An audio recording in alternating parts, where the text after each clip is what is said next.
Genesis chapter 45.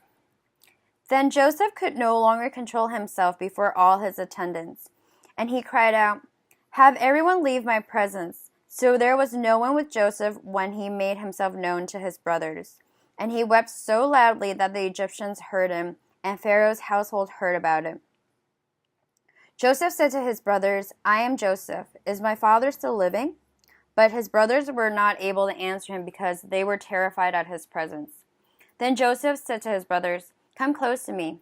When they had done so, he said, "I am your brother Joseph, the one you sold into Egypt. And now do not be distressed, and do not be angry with yourselves for selling me here, because it was to save lives that God sent me ahead of you.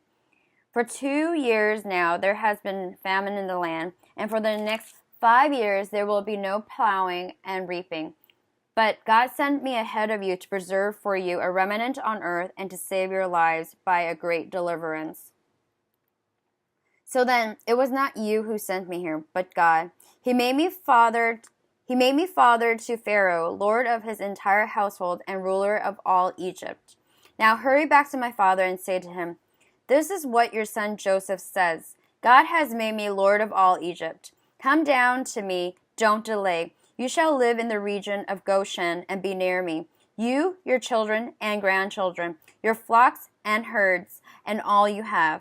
I will provide for you there, because the 5 years of famine are still to come. Otherwise, you and your household and all who belong to you will become destitute. You can see for yourself, and so can my brother Benjamin, that it is really I who am speaking to you. Tell my father about all the honor accorded me in Egypt and about everything you have seen, and bring my father down here quickly." Then he threw his arms around his brother Benjamin and wept. And Benjamin embraced him, weeping. And he kissed all his brothers and wept over them. Afterward, his brothers talked with him. When the news reached Pharaoh's palace that Joseph's brothers had come, Pharaoh and all his officials were pleased. Pharaoh said to Joseph, "Tell your brothers, do this. Load your animals and return to the land of Canaan, and bring your father and your families back. I will give you the best of the land of Egypt, and you can enjoy the fat of the land." You were also directed to tell them, "Do this, take some carts from Egypt for your children and your wives, and get your father and come. Never mind about your belongings, because the best of all Egypt will be yours." So the sons of Israel did this. Joseph gave them carts as Pharaoh had commanded, and he also gave them provisions for their journey.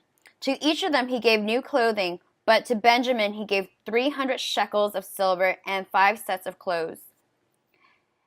And this is what he sent to his father: 10 donkeys loaded with the best things of Egypt, and 10 female donkeys loaded with grain and bread and other provisions for his journey.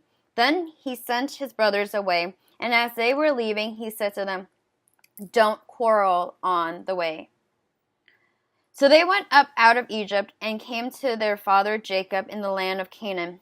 They told him, "Joseph is still alive. In fact, he is ruler of all Egypt." Jacob was stunned. He did not believe them, but when they told him everything Joseph had said to them, and when he saw the carts Joseph had sent to carry him back, the spirit of their father Jacob revived. And Israel said, "I am convinced my son Joseph is still alive. I will go and see him before I die."